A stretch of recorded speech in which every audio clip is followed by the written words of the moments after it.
Welcome back to Speed Sport, live from the 2023 Progressive King of the Hammers, powered by Optima Batteries. Ralph Sheheen alongside Dave Arnold. Joining us now, Cody Miller, who not that long ago this afternoon came flying across the finish line at the end of the Can-Am UTV Championship event. Yes. How was the day for you? You know, it started out really well. Let's see, I qualified fourth for that UTV race, and so Kyle Chaney and I took off side by side on the second row. I beat him out to the first corner, and then he passed me right before we hit the dusty part of the desert, and I was like, oh gosh, this day's gonna go to hell. So it was really challenging. It was very dusty out there in the desert. We were running 80, 90, 100 miles an hour, and about 60 miles in, I'd popped a rear tire. And that was kind of catastrophic because it started a snowball of popped tires. I ended up popping two more throughout the day.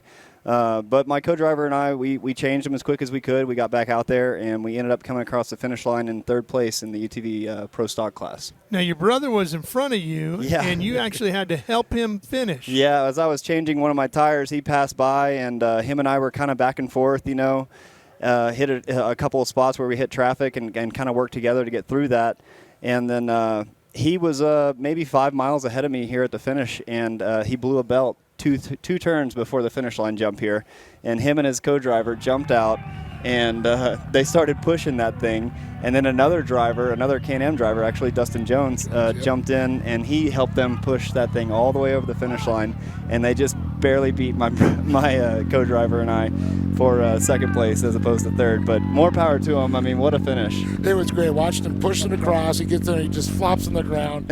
It was like, oh, we did it, you know. And then he was like second place. He was like blown away. Yeah. But I'll tell you, Can-Am, that was first, second, and third, right? Yeah. We've had a really dominant run out here. I mean, these Can-Ams are so strong. I didn't have a single mechanical failure all day.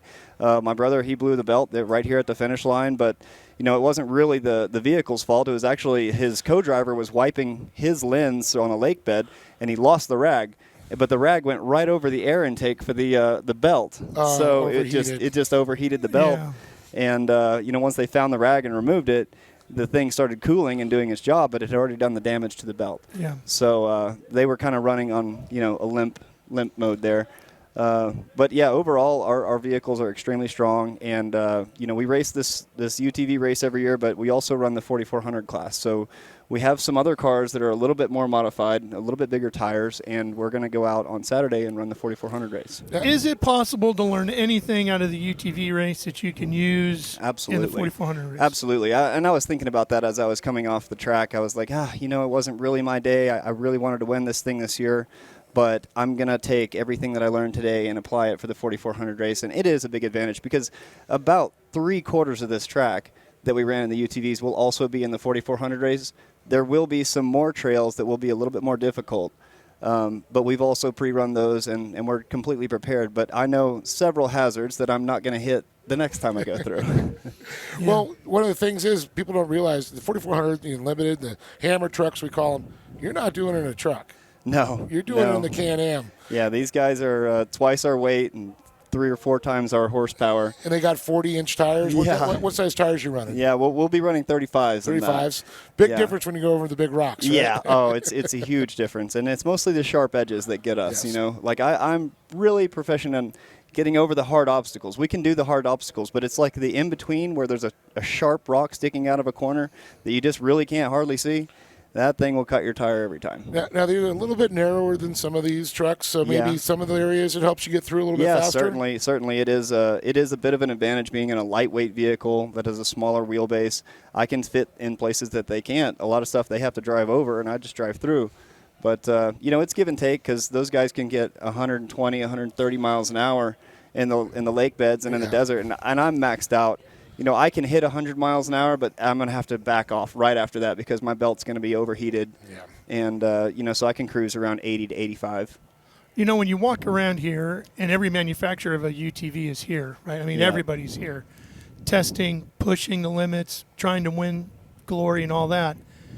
You see these UTVs, and they are really incredible pieces of machinery where they've gotten to these days. Yeah. How much does it cost to do a UTV championship caliber vehicle these days? Because we all walk into our local dealer, we see them all around, we see our neighbors riding to and from and doing whatever with them. Yeah. But you guys have taken this to a whole nother level. So how expensive is it to build one of these? So it's kind of hard to say it's all the same, because it's not. What we ran today, we ran a stock class. It was a stock pro class. Kyle Chaney won the overall in a stock pro car, which is stock frame, stock engine, maximum of a 33-inch tire.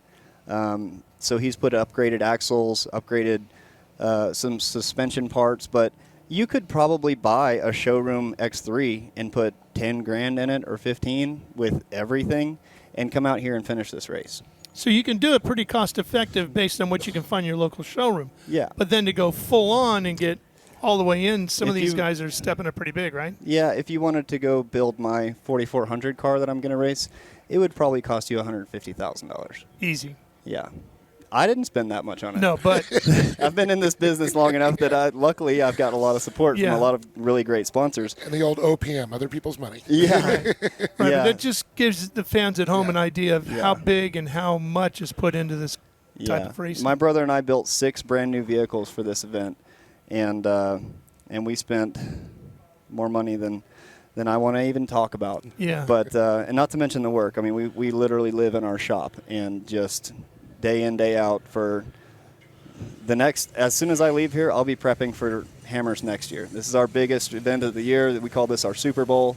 This is what we get sponsored to do, and every year we've been on the podium, and we've been having a great time at it. We love this. We love this event. We love the fans, and the energy out here. It's like nothing else we've ever done. So yeah, that's an interesting point, something we were talking about earlier too, that once it hits basically the day after New Year's, it's pretty much on for Hammers, right? Oh, yeah. So how much do you come out here during the off season, test, pre-run, do some scouting and looking around and just? We were just out here in December, and before that we were out midsummer. I'll usually come out about twice and spend about a week or so out here, and it's hard really to go out and practice this trail and expect it to be that way in the race, because there's thousands of people here in their weekend buggies, and they just change everything. The rocks move, Yeah. the trails move. The trail is just never the same. Even tomorrow, it won't be the same as it was today. And we never know where Dave Cole's going to put the trails or which Yeah. direction you're going to go in the trails. You're going up or down. Yeah, You know, absolutely. He always mixes it up, and that's what I think it's so great. Yeah. And like you said, everybody runs the trails. You have an idea. Yeah. But when weather comes in, we had a lot of rain. Yep. That moves some of the boulders. Some of the sand Absolutely. areas are not as sandy, more rocks exposed. Yeah, absolutely. So, yeah, and plus, like you said, everybody running it. Yeah, no, it's tricky, and it changes by the hour out here. I mean, even if I like I said, I pre-run one day and I come back and I'm in the race, I'm like, what is going on here? I've never seen this before. Where did that boulder come from? How do I deal with this? Well, Cody, congrats on a great No, day. appreciate it. Best of luck the rest Thank of the you. weekend. Cody Miller, guys.